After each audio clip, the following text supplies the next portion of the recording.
Redditors who have a job where they go into other people's homes, plumbers, electricians, etc. What's the weirdest, most disturbing thing you've seen while working in a customer's house? Food bank delivery to homebound elders. I always fill 2 banana boxes, around 1.5 by 3 foot deep, of all types of food and deliver to his house. One time after delivering to him for 3 years I have to come inside because he hurt his foot. He had never thrown out a single box. They lined every wall and entrance. He built a castle around his bed, and a series of paths through his house. It was like thighs pillow forts you would make as a kid but with boxes. I asked him if he wanted help getting rid of them and he said no. That it was fun and helped with his dimension. He's super fun. Edit. I'm letting it stay. I'm a face painter who does children's birthday parties. I've never had any super sketchy experiences. Just a few rundown homes but the kids always have fun. I went to one house. Kinda messy and smelly, but no big deal. I started setting up my supplies and I heard a weird peep sound above me. I look up to see a guinea pig running through a clear plastic tube attached to the ceiling. Then I take a good look around the house and notice the whole place is covered with a network of guinea pig tubes. The mom noticed me looking around and nonchalantly told me they have like 10 guinea pigs. My boyfriend is a locksmith. During the 2008 recession, Las Vegas had thousands of homes that were getting repoed or abandoned. The company he worked for would have him go and change the locks to keep people out. And usually this happened in the middle of the night to limit the possibilities of running into owners of the properties. I sometimes tagged along, mostly to explore some of the ridiculously big houses that people had just left, but helped some of the time. This one house looked totally normal from the outside. You couldn't tell any difference from any of the other cookie cutter, planned development homes. But inside, in every room, there were those timeout dolls. If you have never seen them, they are a doll that stands against the wall with its hands up to its face, and even more creepy, usually they have no face, but they look like a kid hiding their face or pouting after being put in a timeout. When I say they were in every room, I mean every single room, and not just one, but dozens, lining the walls, not laying down, but standing up against every wall of the house. The house's electricity had been shut off, so all we had was flashlights. Walking into each room, it did not get less creepy seeing doll after doll. He is already afraid of dolls and this made it so much worse. Altogether we counted 63, but there might have been more. I'm an electrician and I was troubleshooting a bad outlet in the bathroom of a former NFL player. I was taking all the outlets apart, following them to see if I could trace out the homerons when he comes in and starts talking football. We are in the middle of talking when he just walks over to the toilet and starts taking a shit. I couldn't see him, but there was just a little pony wall between us. He didn't even stop telling his story. It was crazy. I walked out because of the smell. He came out a little later and it was like nothing ever happened. I delivered pizza for about 2 years. I had to deliver to a local motel pretty frequently. One day I go to deliver and a large lady, I'm talking 6 feet 0 inches 220, was decked out in dominatrix attire. She answered the door ready to get down to business, then immediately closed the door and threw a robe on. She apologized profusely and then tipped me $10 for the situation. Edit. To answer some questions. Sure, I could have gone in, but when these situations come up at 16 you never play them like you think you would. Also, she took one look at me and probably thought I was way too young to be her client. Damn baby face, I look like I'm 20, I'll be 30 soon. Used to deliver oxygen to people's homes. Saw plenty of weird things. Lots of hoarders. But this one took the cake. He didn't want to let us into his house. But I had to do a home safety assessment before I could set up the equipment. He was anxious about letting me in because his house was mess. He kept telling me about his messy house. Come to find out, it wasn't just messy, it was filled with 200 chickens. He was proud of his show chickens and wouldn't let them live in a barn or coop. The smell was unbearable. Other than that, he was a super nice guy. Long ago I did estimates for fire and water damage repairs for a restoration company. This couple had a smallish fire in their bedroom. When I enter the home it's seemingly normal. Smells like smoke. There was a fire. Makes sense. They take me to the bedroom and it was the mattress that had endured the majority of the fire. along with some of the wall above the head of the bed and smoke damage to the ceiling. Next to each side of the bed are 10-gallon buckets filled to the brim with cigarette butts, and hundreds of spilled over butts all over the floor. I was just in awe how they could live like this in their bedroom, especially since the rest of their home seemed tidy and normal. Also completely beyond me why they wouldn't clean that it up after the fire if for no other reason than insurance adjusters being able to blame them, rightly, and possibly not pay out. How did the fire start, I asked. Required to ask. No idea, the husband replied.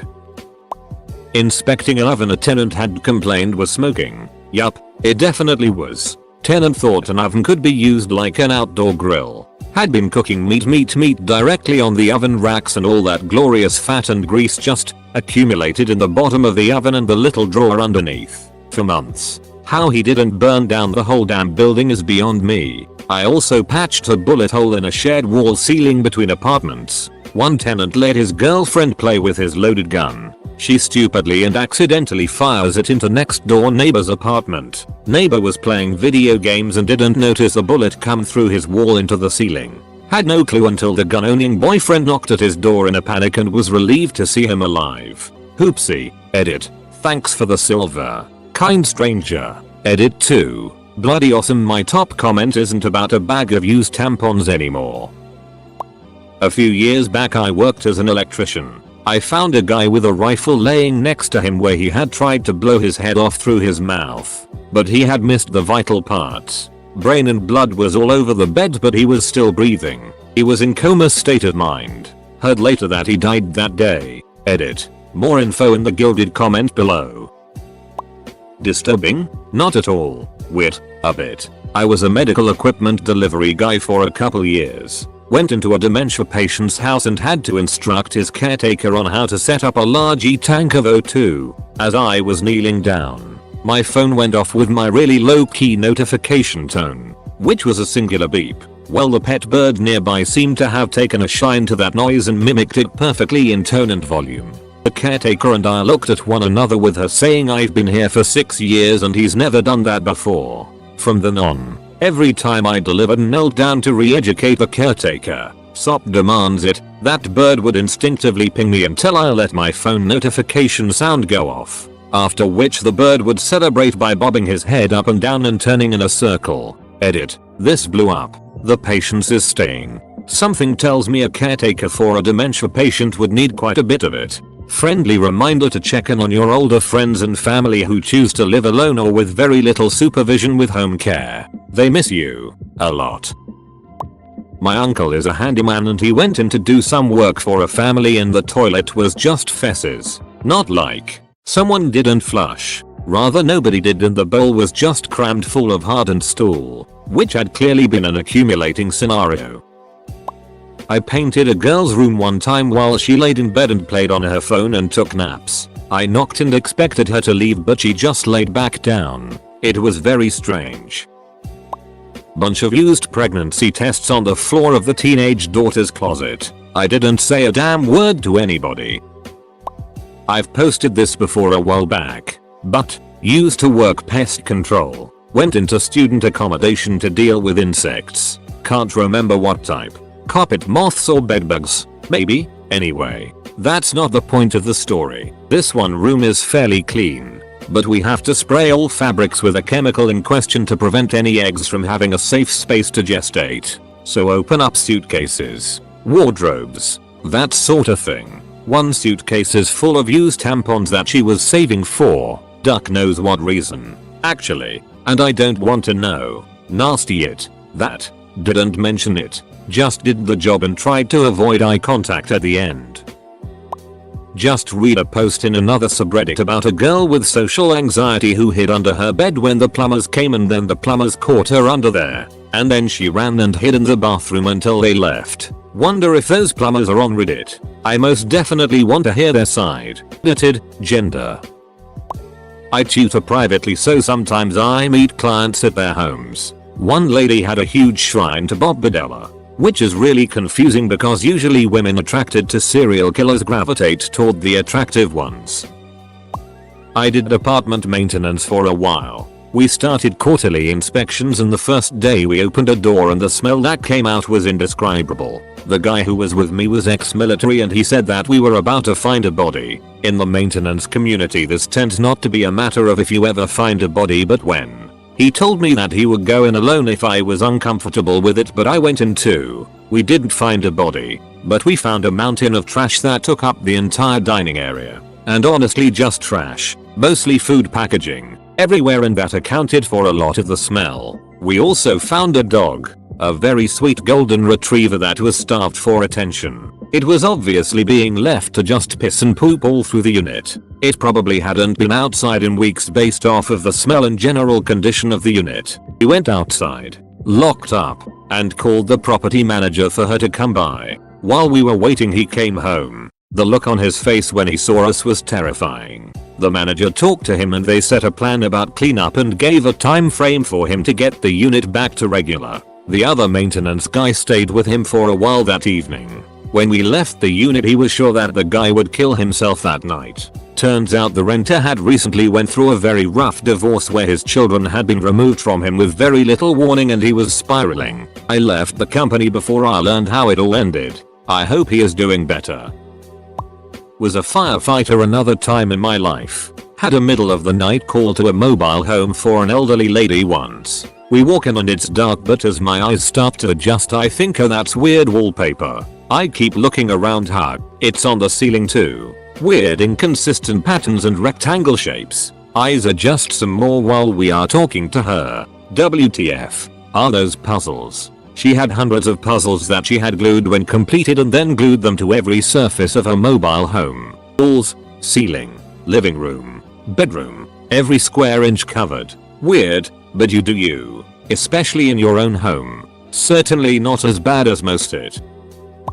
I used to do flooring and when we had to get up the subflooring due to water damage, underneath it there was a black garbage bag. When I opened said bag it had a bunch of women's clothes in it. Didn't think anything about it until we dumped it out and found bloody ripped underwear and torn dresses. Told the owner we had forgot some stuff at work and wouldn't be back until tomorrow. Called the police and never went back. The house was soon up for sale a month or so later. On mobile format etc. I really want to thank everyone for telling me how much they enjoy my writing. My dad has been a plumber for about 30 years. I've worked with him on and off since I was 12. The stories and things we've seen are beyond count. But I have two you guys might like. We get a service call to this house in Inglewood, California. It's an older house probably built in the 50s. We arrive to a smell that is hard to describe. Imagine a monster made of diarrhea that has been baking in the desert sun for weeks. I grab my trusty Vicks vapor rub and basically shove it all up my nose. We knock on the door and are greeted by a yell to come in. As soon as the door opens a wave of smell so foul that even a porta potty would find offensive smacks us in our nervous system. I push through it and enter the house. To say this person was a hoarder is an understatement. Piles upon piles of pizza boxes. Mountains of diet soda canned jars of what I can only assume are piss sprinkled all over the house. The carpet squishing under our feet we made our way through the neckbeard museum to the hallway. The owner of this hentai hideaway finally appears. The first thing I notice is the shirt. I'm assuming at some point it was a white shirt. But time and gluttony has not been kind to it. It's a mix of colors and stains. His shorts look stiff to the touch. I'm assuming he jerks off into them. His hair is greasy and black. A scraggly beard adorned his skinny face. He says that his water has been shut off for 8 months. B. He finally paid the bill and wants us to make sure his shower and toilet are working okay. I already know what's coming. I can see a picture in my mind of the horror that awaits us in the bathroom. We walk over to the bathroom door and open it. My virgin eyes fall upon a sight I will never forget. This bathroom is a war crime. The United Nations would put sanctions against it if they knew it existed. Entire nations would weep at its sight and smell. Terrorist organizations would consider it cruel for such a place to even exist. Guantanamo Bay is a 5-star resort compared to this sin against nature. Every surface is covered in it in piss and paper. The toilet, the sink, the bathtub, the floor, the walls, the ceiling. All of it covered in a layer of human it. I've literally swam in it before. Like in a hazmat dive suit. But this is a declaration of war on humanity. This is a crime against God and man. This is a holy war. It's the 7th seal opening and showing us the face of death. I turn to my dad and just say no. He looks at me with a face I can only describe as a mixture of fear, pain, sadness and rage. He looks over at the owner of this ducking hate crime and says, "My God, have mercy on you. Good luck." We walk out to our truck and never speak of this day, the darkest day humanity has ever faced. But we saved you all. To unleash this plague into the world is something we could never live with. Story 2. Faux reference: I'm 6 feet 5 inches 280 pounds. This story begins with a warning. If you are scared of spiders, you might want to avoid this one. Crawling. Ask any plumber worth his salt. Crawling under houses can be the best and worst part of your job. Sure, it's cold and dark. No one is going to disturb you. But sometimes it's extremely tight and moving around can make you flip out if you don't know how to calm yourself down. And sometimes you see things you never wanted to see. I've crawled into all sorts of stuff under houses with my dad. Possums, wasps' nests, blood, piss, dead animals. But nothing compares to the time I solo crawled under a house to find myself in a scene from Arachnophobia. It was summertime in Los Angeles and it was hot. I put my crawl suit on and grabbed my tool tray. It has various tools in it. Pliers, screwdrivers, pipe cutter, blowtorch etc. I begin shoving my large body into a hole not made for me. I worm my way into the hole feet first and finally slip into the sweet cool darkness. My dad hands me the crawl light and I take a look around. I have about 5 inches of space between me and the floor above. The ground is dry and cool. I don't see anything out of the ordinary and begin to shimmy my massive frame as fast as I can over to the spot I'm supposed to work on. I get to the pipe and start taking a look to see if I can spot a leak. Now, have you ever walked through a spider web and felt like you had a bunch of spiders all over you but didn't? I feel that as I'm rolling over trying to check this pipe out. I think nothing of it. I'm under a house. I'm in the spider realm. It happens. I start digging through my tool tray to look for some soap to test the pipe. The feeling of crawly skin become more and more intense. I grab my crawl light and bring it closer to me. That's when I see them. Thousands upon thousands of them. A literal wave of baby black widows washing over my legs. Now, normally I'm not scared of spiders, but being covered in baby black widows invoked a fear unlike anything I've ever felt. I screamed. I screamed like a 10-year-old girl. I started thrashing my body all over the ground, trying to get them off me, my legs and hands slamming into the ceiling. I start to go into this trance of the walls closing in. The spiders crawling all over me coupled with the tight space makes me hyperventilate and panic. I moved faster than I've ever moved before. I crawled like baby on speed to the entrance. I could still feel them all over me, in my crawl suit, trying to find my soft flesh. I can see the light about 20 feet in front of me. The light is like the tunnel people see when they die. I begin to feel small pricks on my hands and neck. I make it to the crawl space hole and feel my dad's iron grip grab me by the shirt. He summons all of his dad powers to yank me out of the hole and toss me onto the ground. I'm rolling around swearing and yelling trying to get the 8-legged assholes off me when I hear my dad shout, "Stop moving." I finally look up to see him standing over me with the fire extinguisher from our truck and he says, "Close your eyes and mouth," and then he blasts me with it. I stand up and look down to see hundreds of little spiders freaking the duck out from the fire extinguisher chemicals. I peel off the crawl suit and start to inspect myself. All in all, I only had 4 bites. I'm not allergic to black widow venom, but man did they hurt. We never did finish that job. The owner refused to pay for pest control. The poop dive story. You ever have one of those days where it just never goes your way? This was one of those days. I'm not supposed to be working with my dad today, but I get a call around 9 AM that he has a job he needs help with and he will be by to pick me up in 30 minutes. We arrive at some cross section of streets in one of the many ghetto areas of LA. I see city trucks and workers huddled around a sewage access panel. My first thought is, this is strange. Why is the city here? We exit the truck and walk over to the group, and that's when the smell hits me. My feeble vocabulary can't begin to describe the foul stench wafting from that hole in the ground. It's like an atom bomb made of hot all-you-can-eat Indian food. Diarrhea was dropped on a city made of week-old animal carcasses that had been dipped in a volcano's asshole. It smelled so bad that I was physically hit by it. Like Mike Tyson had covered his hands in Mitchell Morzit to add poison damage to his strikes. Like if a sentient poo monster had declared war on my very being. It smelled like someone who should be dead had violently eaten a Sears dishwasher and hit steam. It smelled like the Civil War had sex with the Vietnam War and had a baby that was a gangrenous puss-filled maggot-ridden dumpster full of dead skunks in the summer fart monster. We approach the group of city workers and my dad starts to fill me in on the situation.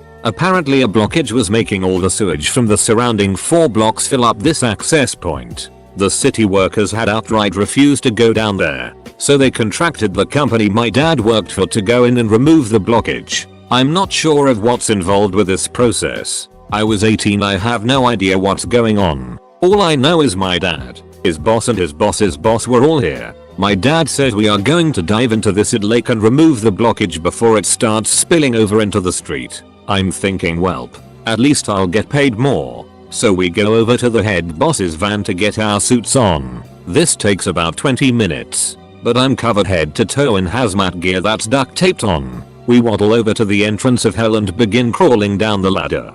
From what I can remember, it was a strange feeling, like floating in water without it touching you. If that water was human and piss and you bumped into chunks of paper and tampons and other nasty stuff. At this point I'm 200% done with this entire day. I'm just floating at the surface holding the lead to my dad's wire. I feel a tug, which means he is ready to come back up. His head breaks the surface of liquid and he yells, "Ducking tree down there." Trees don't just appear in sewage lines. Apparently a tree's roots had become so massive and tangled that the paper products had formed a sort of seal on all the loose spots, blocking all the water waste. We've done all we can and come out of the new public pool. We get to a hazmat shower tent and are sprayed down for what seems like hours. Big old scrub brushes with nasty chemicals scrape our clothes and skin. My dad's boss hands him a check for some absurd amount of money and we get in the truck and leave. That was the last time my dad ever worked for or with the city. That was the last time I'd ever dive into it. Not enough money in the world for me to do that again. Was a carpet cleaner. Porn. So much porn. You guys. Like. So much porn. Probably the weirdest and most disturbing was the gay couple who had an entire room of framed photos of them in different positions and outfits and of various states of undress. They liked to watch while I cleaned that room. I kept my eyes low and didn't focus on any specific one or make eye contact with them. Just kept about my business steaming the carpets and pretended there wasn't anything unusual about what I or they were doing. Definitely a weird kink of some kind. My area historically has been very conservative and repressed. So I dunno, maybe that factors in. They tipped well, so I kept my mouth shut for the most part and just made sure when their address came up that I always got that job. Fire alarm inspector. Working in a cheap long-term hotel and knocked on a door where a larger man dressed in essentially a purple bikini opens the door half asleep. Enter to test the smoke detector and tried to keep my eyes off the bed, but I knew I had seen something. Tried not to look, but I did, and there's a big old purple dildo next to the TV remote. The detector then decides to not alarm in a timely fashion, so I'm just staring at the wall hoping it will alarm, so I get out of the room. Not sure if this is disturbing or just weird. I used to help deliver furniture for my grandfather's upholstery business. One day we were delivering a couch to a rather expensive looking home. Right as we walked into the front door, there was a floor-to-ceiling glass case built into the wall that was about 12 feet long and 10 feet tall. It was filled with those glass dolls of varying sizes. A few of them were at least 4 feet tall. Each one had a different outfit on. What made it extra creep was the fact that all of the dolls were angled so that they were looking at the front door. The only person that was home, not positive that they lived alone, was a 75-year-old man. Edit. Apparently they are called porcelain dolls. I was a paramedic in Oakland, and once I was in a home where a child has been bitten by a rat in her crib. As we were standing there talking to the mother about her options, a rat walked up to one of the firefighters and bit his boot. The firefighters stomped the rat to death and the rat was taken to the health department for testing. That was a strange situation. This makes me feel so much less paranoid about the cleanliness of my house when professionals come over. I delivered pizza, but for older customers I'd always go into their homes to bring it inside for those who were severely handicapped or just didn't have the strength to bring their food inside. One time I delivered to this lady who was covered in cat hair, head to toe, and the inside of her house was rancid. I mean, I couldn't go in there without holding my breath every time. One time I went and she had in her kitchen on a table a paper plate with what looked like teeth. And I mean a lot of teeth. Different colors and shapes and just horrifically repulsive. Don't know whose teeth they were. From what I could tell she had all if not most. Haven't heard any stories about her since, so I'm guessing she moved or something else. Never will forget that smell though. Ugh.